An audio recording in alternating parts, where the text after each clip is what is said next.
Well, hey guys, welcome back to the channel. Thank you all so much for tuning in. Happy Monday to each and every one of you.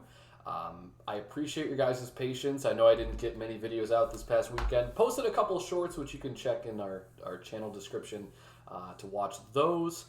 Today I wanted to do a little bit of a different video. We're not necessarily going to be talking about weather. Well, technically we are.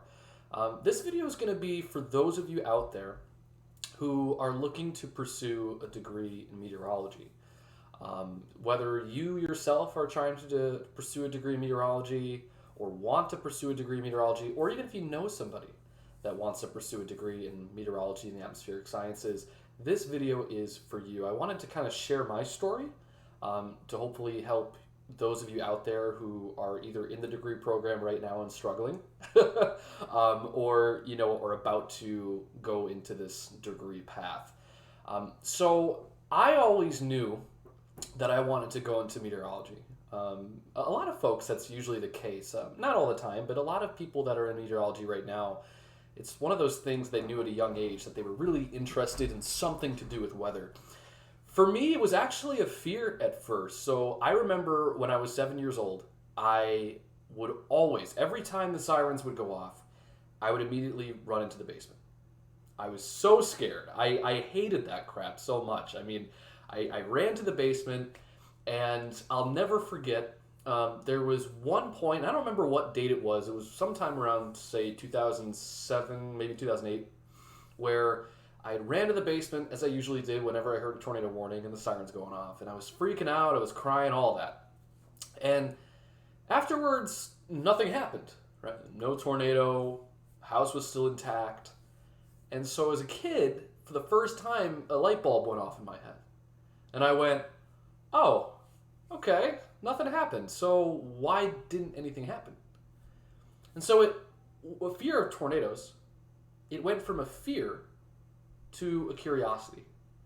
And so as I went through middle school, this takes us to about 2011, I started to journal things in weather. Like I would literally take a binder, I don't have it with me right now, but I would take a binder, I would cut out pictures from the Weather Channel, so like a temperature map and a dew point map, I would glue it into the page, and then I would write down what happened that day.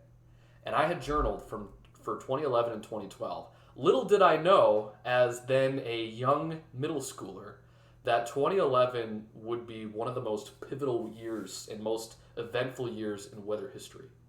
If you remember 2011, we had the Groundhog's Day blizzard, we had Joplin, we had the April 17th tornado outbreak across Dixie Alley. It was very eventful, right? A lot of things that happened, and that just further accelerated my interest in weather. So I did journaling, personal journaling, from 2011 to 2012. And then I went to high school, kind of kept my weather interest in the closet. Didn't really share out with people that I liked weather.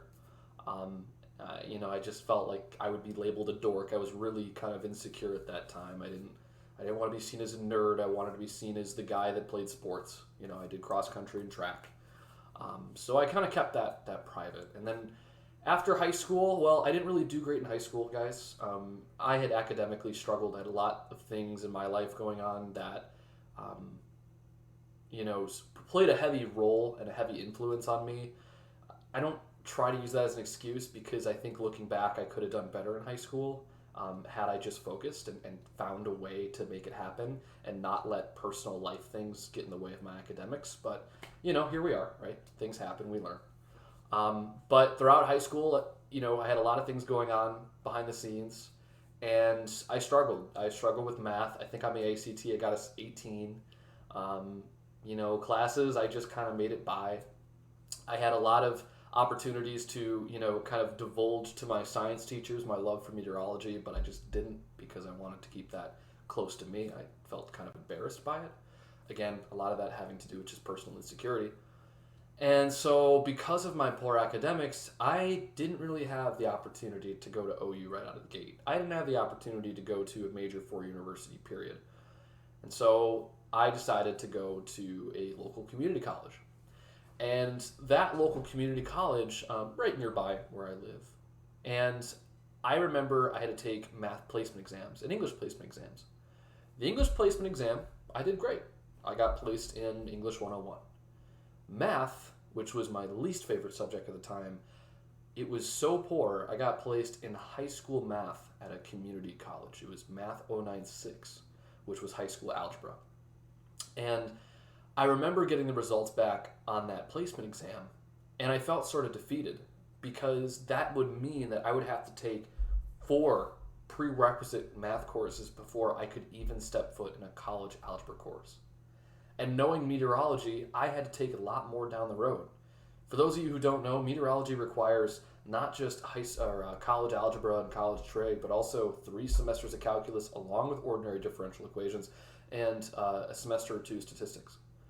So it was kind of defeating because that was an inflection point for me of thinking, okay, I can either not pursue what I love just because I don't like math and I suck at it, or I can just slowly, just kind of put my head down, get to work, get those courses done, and slowly work my way up and be patient. And I decided to go the other route, which is to be patient and just suck it up and take math and learn to love math. And it got to a point where when I was first starting with my prerequisite math courses, I kept telling myself, I love math, I love math, I love math. Because I couldn't do it, I was so defeated. My confidence was shot taking these math courses, but slowly as I progressed through it, I realized that I can do it. And I'll never forget the conversation I had, and this was a turning point for me too, with a professor. I'll call her Professor Mushan, right? I won't name what college she's from, but I'll never forget, I was walking out of college algebra, and that was the course I took it. I took it with her. And she was kind of known as being a tough professor, right? Like, she was very honest, no bullshit. She would, really kind of, she'd tell you how it is just because she wants you to succeed. And I told her about meteorology, like, I want to do it. And, she's like, oh, you're going to be great at it. Like, I can see you doing that, blah, blah, blah. And then I told her, I'm like, well, Professor Mushan, like, I suck at math. And she's like, huh? And she looked at me confused, like, why do you say that? And I went, well, because I didn't do good in high school. Like, I sucked at high school math. And immediately, before I could even say high school math, she responded to me by saying like this. Like, she kind of motioned her hand like, no. She said, listen, when you get to community college, high school doesn't matter anymore. You're an adult. You're getting an A in my class. You're doing great. And actually, it wasn't an A. I was on the verge of an A. I mean, it actually really busted my ass that semester. And she said, just keep doing what you're doing. Keep doing what you're doing. Like, you're doing great right now. Math is a language. It's not for the smartest of the smart, right? It's for everybody. As long as you can learn that language and the rules that follow, you'll be just fine. And then my next question was, well, Professor Mushan, Calculus 2 is really hard. I hear, all these stories about once I get to Calc 2, it's like pure hell and I'm going to struggle. And she goes, listen, as long as you keep up, as long as you learn to love this, which you have, just understand that this is a language and you will be fine. And just practice the rules. Keep practicing at your craft. Sharpen the saw. And I knew from that point on, that was my sort of confidence that I needed from my professor that, hey, you can do this. And I think in high school, I don't think I got enough of that, unfortunately, from math teachers. I think they kind of just wrote me off like I wasn't going to do good. There were a lot of teachers that actually were motivating me and wanting me to succeed. But I never really kind of divulged into them what was happening to me personally. So college was really the opportunity for me to really just kind of take a grasp on my life, take it by the horns and say, you know what? It's no longer about high school excuses. It's about now I'm an adult and I have to figure this out. So from that point on, I went to my community college and got my associates, and then I transferred to Northern Illinois University. You guys probably have heard of NIU because my professor, Dr. Gensini, is very frequently on TV for a lot of great reasons. A lot of tornado research they're doing, et cetera, et cetera. Wonderful professors over there at NIU. Dr. Walker Ashley, Dr. Gensini, Dr. Allison Michaelis, Haberly, all those guys. Anyway, I had transferred to NIU, and it was actually during COVID. It was just when COVID hit that I had transferred, and I kind of lost out on the first 2 years of the program. because I didn't get a chance to really take those classes in person until what would have been 2021, or the fall of 2021. But I had transferred over there. I had taken calculus online, technically an advantage to that, right? But it was still challenging. I mean, it was really difficult. But I had powered through all the semesters of calculus, powered through all the weather classes, and I'm proud to say, I mean, outside of COVID or coming out of COVID, now in my life, I will officially have my meteorology degree in the spring of 2024. Because of COVID, it sort of put my schedule in a really bizarre way, or a bizarre kind of situation, to where the physics 200 courses you have to take, so mechanical and electromagnetic physics, I'm taking those now at the same community college I went to just a couple years ago to finish that off. So I've taken all of the meteorology courses, from weather dynamics, synoptic, meso, taken all the math courses. So technically, I've done the meteorology. I just don't officially have the degree until spring of 2024. But that being said, I can share with you sort of some advice for all of you out there who are either currently working through this degree or going to go through this degree, or if you know somebody that's going to get a degree in meteorology. There's so much advice that I could give you that it would take probably hours of this video, and I know I don't have hours and you don't have hours, right? So I guess I'll boil this down to 3 pieces of advice. Number 1, stay the course. Stay the course. I know for you guys that are already in this degree, it can be hell. It will put you through a grind. It will challenge you mentally. It will. And I know mental health is at the forefront of many of you in this community. It will challenge that, right? The one class that really was a grind was weather dynamics, 100%. And not even just weather dynamics. Once you get up to the 400 level courses like synoptic meteorology, mesoscale meteorology, even, again, dynamics is the one that really sticks out to me. It's hard. This degree is not easy. This is a math and physics heavy course. I know a lot of you out there might think that meteorology is just getting up in front of a green screen and reading off the temperature off a prompter. Look, anybody can do that. That's not why we have degreed meteorologists on TV. We have degreed meteorologists on TV so that in the event of a major severe weather event, you need somebody that knows what they're talking about, as opposed to just reading off a prompter. So, meteorology courses, meteorology degrees, unlike what people may think, it is very challenging. It's math and physics heavy. It really is. And also, I mean, even with where the degree is at and where it's going, there's also a computer science component as well that's starting to become a little bit more influenced in the degree path. So I know that with the advancements of AI, with what I've seen just in my senior year, there is more of a demand even for coders as well in this field. So you may have to take Python if you haven't taken Python. So point number 1, just to kind of summarize all of that, right? Stay the course. If you love this degree, if you know that this is your calling, this is your passion, just power through it. Lean on your peers, lean on your faculty, and make it happen. I, unlike a lot of you, had a huge disadvantage against me, which is I had to start from the basement of math and slowly crawl my way up to be able to even take college algebra. I got through all of that. As somebody that's not the strongest in math, I was able to power through it. I was able to pass my dynamics courses, right? I was able to do well in those. So stay the course. If you're ever challenging or if you're ever struggling in meteorology and you just need somebody to talk to and you need some advice, please reach out to me, all right? It's prestigeweather@gmail.com. We're always marketing ourselves as a weather consulting company, but that is also an email that I access quite frequently. So if you're struggling in meteorology and you're in it right now, shoot me an email. I'm happy to talk to you. Message me on Twitter, message me on Discord, all of that, and I'd be happy to let you vent and give you some sound advice. That kind of leads into my second point. Second point being, take advantage of your time in college. Seriously. So just to give you guys perspective, one thing that I didn't mention is that I was the AMS chapter president for NIU. It would have been 2022 and 2023. And that was a huge opportunity for me because it sort of put me at the forefront of our student chapter at our college. for meteorology. And it put a lot more responsibility on my plate. It allowed me to grow closer with some of the faculty there. Even the department chair of NIU, Dr. Frank, who shout out to you, he's an incredible person over there. Got closer to him, built a strong foundation with him. So get involved and take advantage. And so that's kind of the involvement component. Get involved in extracurriculars. Get involved with your AMS chapter, right? It's a huge networking opportunity. I've built so many connections in this field already at the age of 25, 26, right? That I probably wouldn't have built had I not gotten involved in the AMS chapter.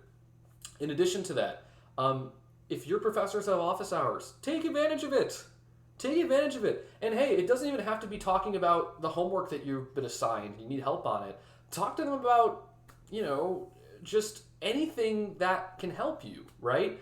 Get advice from them. I mean, that's the one thing that I remember as the AMS president, we had a speaker come in and mention that was their regret. That's my regret too.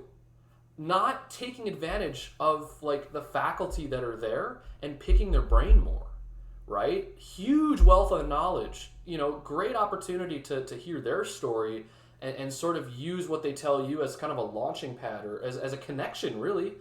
Because if you build connections through faculty, I'd be willing to tell you that you're likely going to do a lot better in their courses because that means you're more invested in your learning.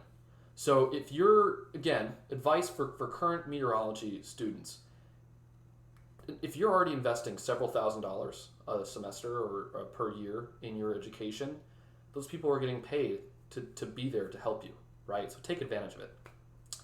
Third piece of advice. This is for really just anybody. I would say for those that have not gotten their degree, and again, this is everybody, those that are in the degree, those that are about to go in the degree, before you get into this degree, you really need to make sure that you want to do this.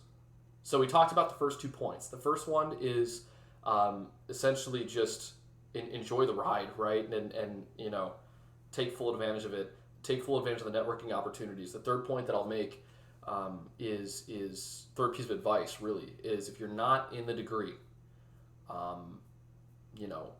just know that it is going to be very difficult. If you're not somebody that wants to do math and physics, this is not the degree for you. You cannot escape it. It is there, right? So that's point number 3. And I guess point number 4, and piece of advice. This is especially for the female students. And before I make this point, this is not this is a widespread issue, okay? This isn't something that is isolated to the college that I went to, okay? So I want to make that very clear. For my college, NIU, this is not just an NIU thing or isolated to a certain university. This is a widespread issue in STEM. If you are a female student, you will have more barriers. I'm just telling you. That is the hard truth. You will have more barriers ahead of you. I have personally seen that. I have personally witnessed it. I won't say where, and I won't name individuals or institutions, but I have personally witnessed female students essentially just being automatically labeled as stupid. Like they don't know anything about weather, right? Just because they haven't accessed a website like College Edu Page, or just because they haven't accessed Pivotal Weather, they're automatically labeled as they don't know what they're doing. I have personally seen it. If you are a female student that's going into the field of meteorology, right, you need to be aware of this. And I don't want that to stop you from getting your degree. The hard truth is that it is going to happen. There are still hurdles against female students, especially in meteorology. I have also seen the stereotype that automatically female students are, by their guy counterparts, labeled as, oh, well, you're just going to go on TV and be a TV meteorologist. Not true. Not true. Liz Lightman is a wonderful example of that, and she spoke to our chapter. She is a female who works for the Storm Prediction Center, and she was actually the first woman to, I think it was issue a tornado watch, right, and orchestrate that. It's significant, really breaking the glass barrier there, and showing that women can in fact work in other jobs besides just TV. right? And there's no knock on TV. Guys, even for your TV meteorologists out there, I've heard the term snow bunnies. That's so derogatory. They're not. They have degrees. They know what they're talking about. They don't just put anybody on TV without a meteorology degree. You have to have a degree to go on TV. And that's for the sake of providing good information to the viewers and keeping people safe in your community in the event of severe weather, right? So that specifically is exclusive to my female peers out there. I have witnessed it. And like I said, this is not just a single institutional issue. This is a widespread issue that still happens behind the scenes. And just know as well that if you ever struggle with that, I'm here as well for advice. Always make sure to if you ever are discriminated against, if that ever happens to you on the basis of your race, gender, etc., there are resources available. So I don't want that to be something that deters you from getting a meteorology degree. I have seen plenty of my female counterparts who have successfully completed the degree, in all different institutions across the country that don't let that stand in front of them, that don't deter them. So it's going to happen. I hate to tell you, maybe not all institutions, but there are quite a few out there where it happens. So you need to be aware of it, but don't let that deter you from getting your degree. You matter. You have value. You're smart. All of us are smart. And if you love to do meteorology, I don't care who you are, what you believe in, go for it. Just go for it and get it done. And you'll feel a lot better once it's done. It can be stressful at times. Really is kind of the theme of the conversation. But as long as you love to do it, then things will go your way. So anyway, this was kind of a little bit more of a personal video today. We'll be back with our forecast tomorrow on Tuesday. But if you did enjoy the video, be sure to like and subscribe. Share this with those who definitely need to hear this. And we will see you on the next video. Take care.